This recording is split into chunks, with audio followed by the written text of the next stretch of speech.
Ngayong araw na nga pala namin sisimulan mga pre, yung gagawin naming lulu house. Dito nga pala to sa may taas ng mangga. Lilinisin na nga lang pala namin ngayon. Tapos bibili na nga din pala kami ng kahoy na gagamitin dito. Mga pre, alam nyo ba na medyo kinakabahan nga pala ako sa paggagawa na to? Dahil nga pala first time ko nga din pala gumawa ng ganito. Pero syempre mga guys, buti na nga lang pala nandito nga pala yung mga pinsan ko tsaka mga pamangking ko. Bali tinutulungan nga pala nila ako para mabuo nga pala to lulu house na binabalak ko. Ay grabe naman talaga. Bago nga pala natin simulan yung kwento na to mga guys, ako si Lelet, nagalulu ako pero masipag ako. Kaya tara, samahan nyo ako. Baga nga din pala akong gumising ngayon mga guys. Dahil nga pala binabala ko na lulu house, balilinisin ko na nga din pala yung mga paligid na to. Grabe mga pre, kapag nga pala nalinis nga pala tong manggahan na to. Grabe mga guys, kitang-kita nga pala yung kabukiran. Kaya talaga namang excited na ako sa kakalabasan ng lulu house na to.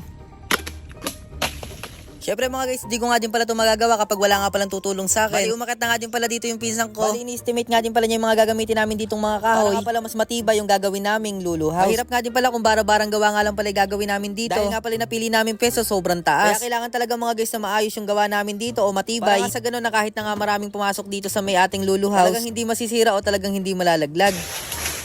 Marami pa nga din palang kulang dito mga guys. Bali pupulak pa nga din pala ako ng kawayan na panahig dito. Pero syempre sa ngayon mga guys, kailangan nga pala muna natin ng pamoste. Para nga sa ganun mga guys, kapag nga pala natapos yung pamoste na yun, bali saglit na nga lang pala to sa higan. Dahil nga pala marami naman tayong katulong sa paggagawa ng lulu house na to. Ay grabe naman talaga. Kacha! Sa lahat nga pala ng mga nag-aabang mga guys ang vlog ko na to. Ito mga guys, sinisimulan na nga pala natin tong lulu house na to. Para nga sa ganun makita na nga pala natin resulta. Kung maganda ba o hindi yung gagawin namin na to. Sa pulang palay.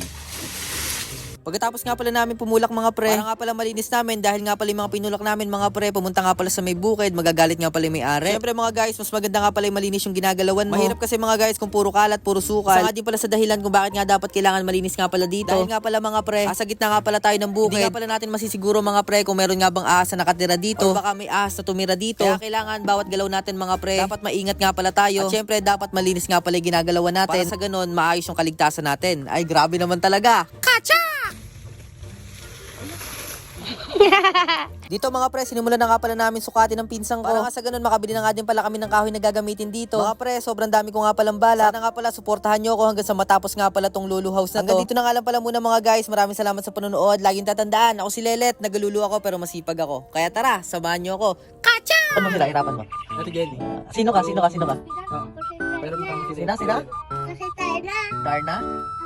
Ay, hirapan mo sila. Hirapan mo. Hirapan mo. Ganon mo. Ganon mo. Ganon.